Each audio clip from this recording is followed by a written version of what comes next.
ബാബരി മസ്ജിദ് തകർത്തെറിഞ്ഞ് അയോധ്യയുടെ മണ്ണില് നിർമ്മിച്ച രാമക്ഷേത്രം, ആ രാമക്ഷേത്രത്തില് നിന്ന് വരുന്ന വാർത്തകള് സംഘപരിവാറിനെ സംബന്ധിച്ചിടത്തോളം അത്ര ശുഭകരമായ വാർത്തയല്ല പുറത്തേക്ക് വന്നുകൊണ്ടിരിക്കുന്നത്. ഈ രാമക്ഷേത്രത്തില് എത്തുന്ന ഭക്തജനങ്ങള്, ആ ഭക്തജനങ്ങളിൽ നിന്ന് കിട്ടുന്ന കാണിക്ക, ആ കാണിക്കയിൽ നിന്ന് കോടിക്കണക്കിന് രൂപയുടെ ക്രമക്കേടുകൾ എന്ന് പറഞ്ഞാൽ കോടിക്കണക്കിന് രൂപയാണ് കാണാതെയായിരിക്കുന്നത്, കൊള്ളയടിക്കപ്പെട്ടിരിക്കുന്നത്. ഇതൊക്കെ തുറന്നു പറയുന്നതാണെങ്കിലോ, തുറന്നു പറയുന്നത് ബ്രിജ് ഭൂഷൺ ആണ്. ആരാണ് ബ്രിജ് ഭൂഷൺ?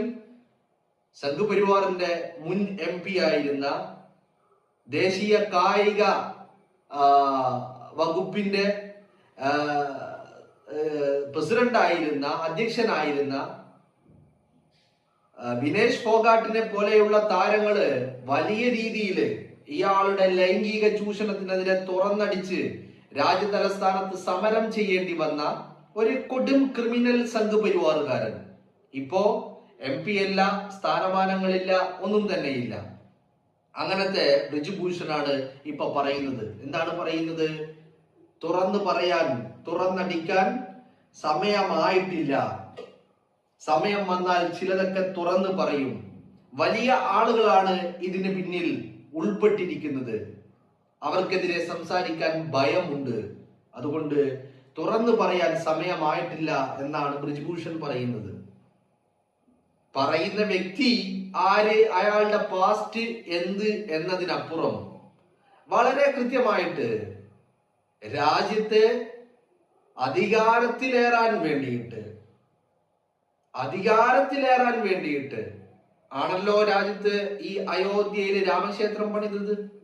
രാമക്ഷേത്രം പണിയുക എന്ന് പറഞ്ഞത് BJPയുടെ മാനിഫെസ്റ്റോയിലെ ഏറ്റവും നമ്പർ 1 കാര്യമായിരുന്നു.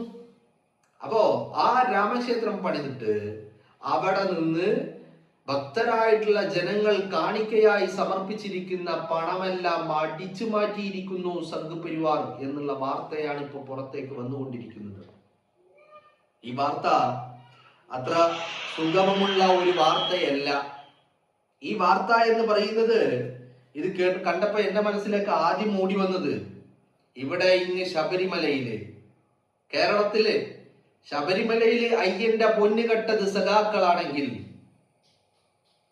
അയോധ്യയിലെ രാമക്ഷേത്രത്തിൽ നിന്ന് പറയുന്ന കാണിക്ക, ഭക്തര് കാണിക്കയായിട്ട് കൊടുക്കുന്ന പണം, ആ പണം